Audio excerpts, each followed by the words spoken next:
Okay, take three. I got interrupted by a phone call. So, as you can see, I have two tractors in the garage, no vehicles. It's time to start working on both of these machines. Basically, I'm taking the engine, wiring harness, and deck, plus a few other minor little things off this green MTD Cub Cadet and putting them on to this red yard machines, also built by MTD. You may be wondering, why am I doing this? Why don't I just leave them the way they are? The green one has a transaxle that's on its way out. It's not worth fixing. It's got some rust issues. It has a really nice engine. Charging system works on it. Has the information center, has the PTO engagement, all of that in place. It's all ready to go, but the rear end.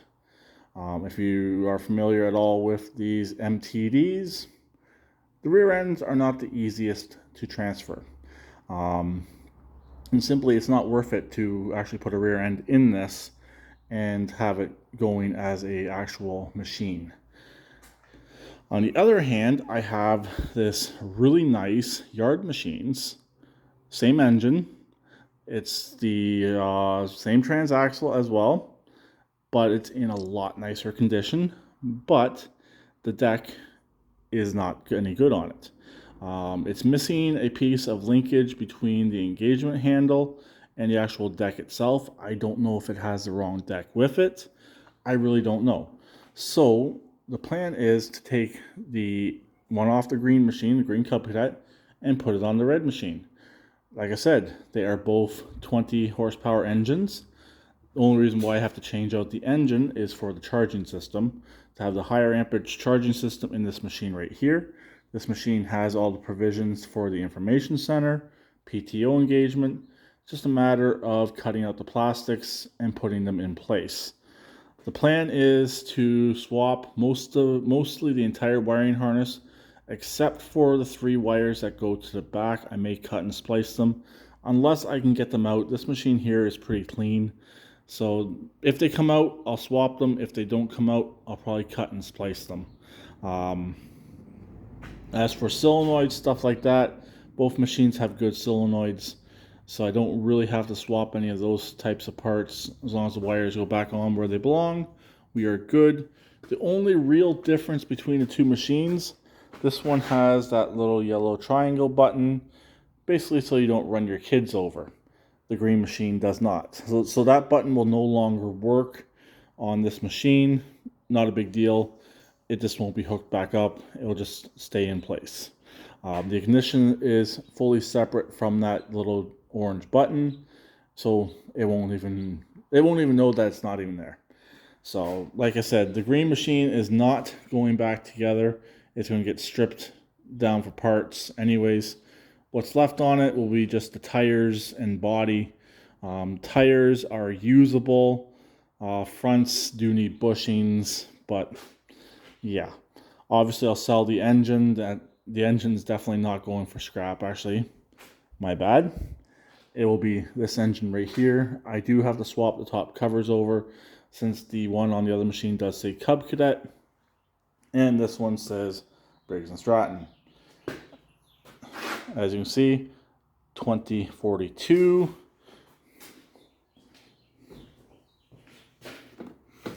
2046. So they are pretty much the same thing. The green machine here does have a little bit heavier bracket in the front for the deck, so that will have to get transferred over. Obviously, the electric PTO clutch will get transferred over, and also with its mount. Then obviously the wiring harness gets transferred over. As for the back mounts, they are the same. I was in the process of painting the deck for this machine here. I got the underside done.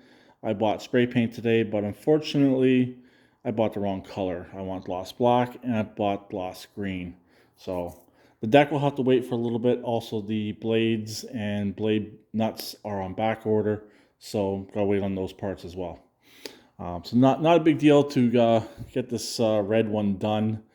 As long as I can get the engine transferred over, get everything, all the wiring transferred over, get the PTO clutch done, get the bracketry done, I'll be good to go, and this machine here will be good to go to the big tractor in the sky. Unfortunately, I did buy a seat cover for this, so that definitely will be coming off. It's not going on the other one. The other one, the seat is in very good condition. It's just unfortunate the deck on this machine here didn't really work out. It does have a cup holder, which is nice, or beer holder for those of you who drink. But here it is. Here's the plan. I'm gonna get it all taken care of, get it all started. This also has that weird rod coming out the back. Basically, it pulls more tension on the deck. That can go away as well since it's going to a PTO deck. I've done this type of conversion quite often on Craftsman's. This will be the first time doing one on an MTD platform. It's pretty much similar, but this is a little bit different. I just noticed this machine actually has mismatched rear tires. Not a big deal since they are both in good condition. So this machine here also has good working brakes. Everything works on this machine the way it should, and it will all still work the way it should with the new harness, engine, everything else put in. Since this machine here is actually a decently working machine, it's just got a bad transaxle. It's got rust right here. And if you push down on this rear fender, you can definitely hear it crunching. So it's just a matter of time before this one rusts in half, or rusts apart even worse. But I primarily bought it for the engine. Yes, the engine's getting transferred over to the other machine, but the engine has the value, and the engine is worth more than what I paid for this machine in its entirety. So I'll be able to resell that engine and make back what I spent on this actual machine. So there we go, start of the project. I don't know how much video I'll get of doing it. We'll see what happens when time comes. I'll talk to them later. Please keep it redneck like always, and please subscribe and comment.